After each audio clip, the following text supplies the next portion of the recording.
Hello বন্ধুরা, আপনারা সবাই ভালো আছেন। আজকে আমি একটা রাজমা তৈরি করব।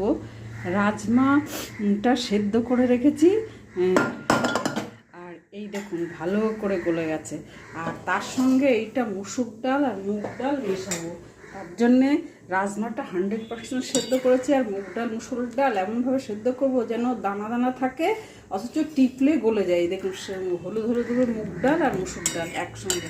মুসুর ডাল নিয়েছি 1/2 কাপ, আর 1/4 কাপ নিয়েছি মুগ ডাল।